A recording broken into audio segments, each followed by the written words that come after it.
Cookery Grade 10, First Quarter. Lesson 2, Learning Outcome Number 4. Our topic is Store Cereal and Starch Dishes.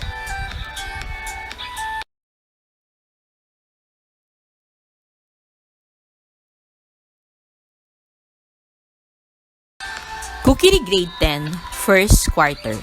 Lesson 2, Learning Outcome Number 4. Our topic is Store Cereal and Starch Dishes.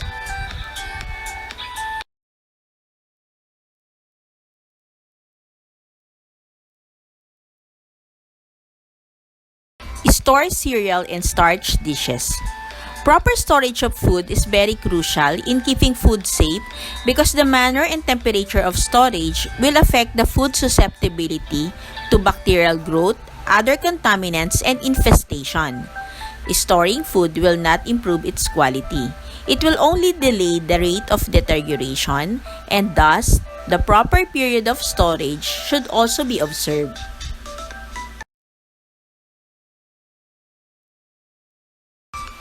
The FIFO or first in first out in storing food is very important, though it is a long time method in storekeeping where the first food stored should be the first food to be out from the storage. It is a high time to make it a habit or put into practice. Write the expiry date, date received, and date of storage to the food package and regularly check the expiration date.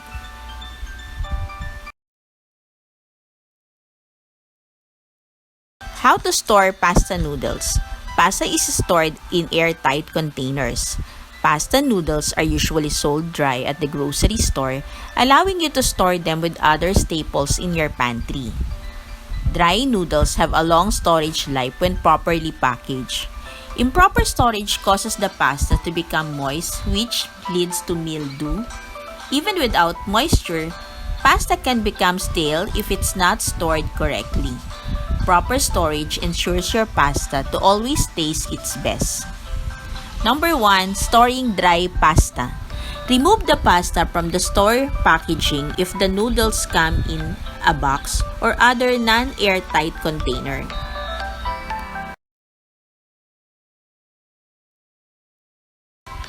Place the noodles in sealable plastic bag or other container that closes tightly. For long noodles such as spaghetti, use a tall plastic storage container. Seal the bag or screw the lid on tightly. Store the pasta in a cool, dry place. Dry pasta stores indefinitely but should be used within 2 years to prevent loss of flavor. Store dried egg noodles for up to 6 months.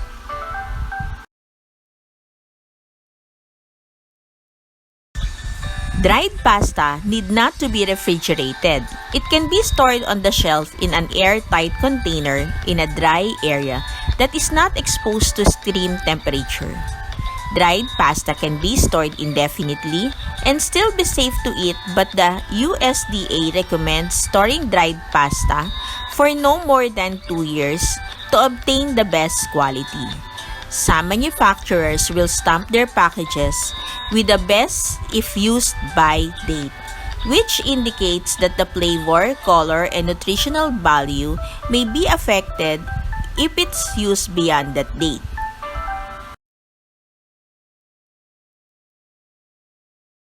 Storing cooked pasta. Pour the noodles into a colander. Allow as much moisture as possible to drain. Noodles left in standing water become overly soft and mushy. Then sprinkle 1 teaspoon of salad oil over the noodles. Toss the pasta so the noodles are evenly coated in the oil. Salad oil prevents the pasta from sticking together. Place the pasta in a tight sealed container. Store in the refrigerator for 3 to 5 days.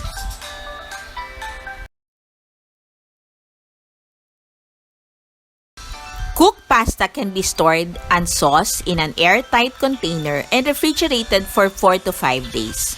The sauce should be refrigerated separate from the pasta and can be stored for 6 to 7 days.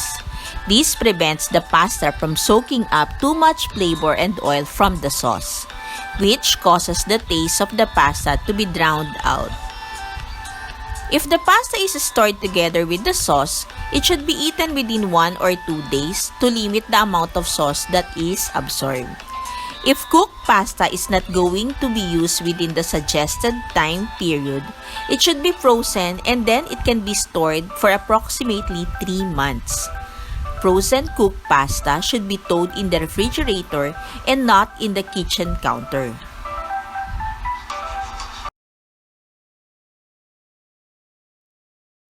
To store, cook the pasta as you normally would and then rinse with cold water and allow it to drain well.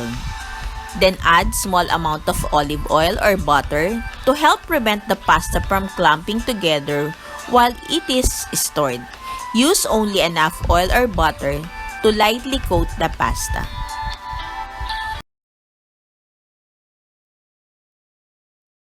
To refrigerate, place the pasta in an airtight plastic bag or an airtight container and place in the refrigerator. To freeze, place in an airtight plastic freezer bag and press out as much as excess air as possible and place in the freezer.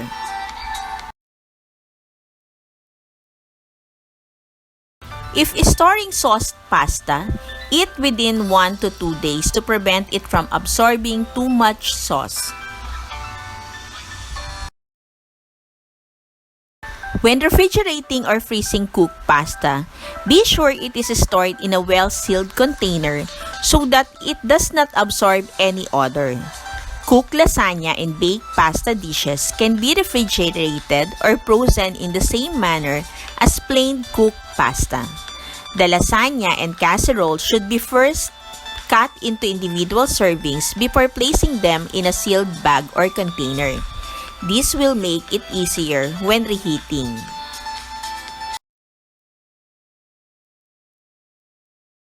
If you have an entire lasagna or pasta dish to refrigerate or freeze, it can be left in baking dish and tightly covered before storing. The lasagna and baked pasta dishes can be refrigerated for 3 to 4 days, or they can be placed in a freezer and kept for approximately 3 months. If frozen, the pasta dish should be stored in the refrigerator and not on the kitchen counter.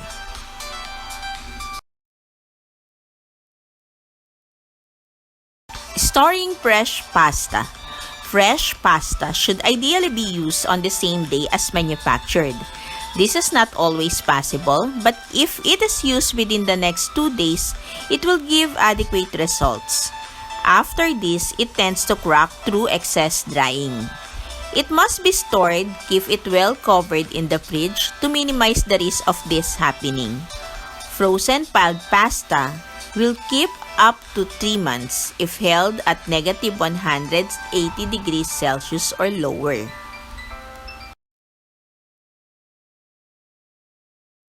Fresh pasta can be stored in the refrigerator for 2 to 3 days. If the pasta will not be used within that time, it can be frozen and stored in the freezer for 2 to 3 months. Homemade pasta can be stored in the refrigerator for 1 or 2 days or frozen for 2 to 3 months.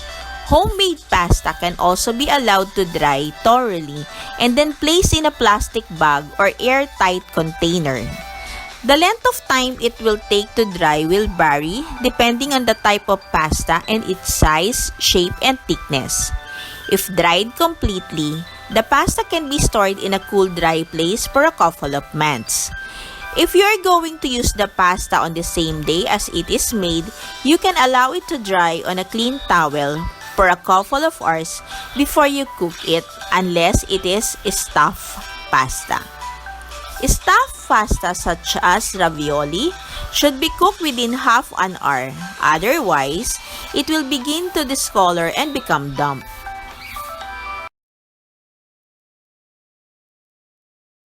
If it is not going to be cooked immediately, it should be placed on a lightly floured towel that is placed on a baking sheet, sprinkled lightly with flour, and then placed in the freezer. Once they are frozen, they can be stored in the freezer-proof bag or wrapped and then placed in the freezer for 8 to 9 months.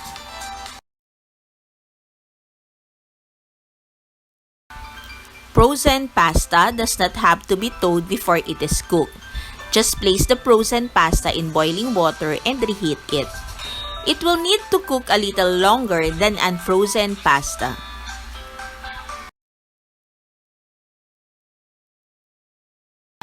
Tips and warnings. Store pasta sauce separate from the noodles, otherwise the noodles will become mushy. You can freeze cooked pasta, but it may be too soft once thawed. Use frozen pasta in baked dishes, so the softer texture is not noticeable. A time to remember.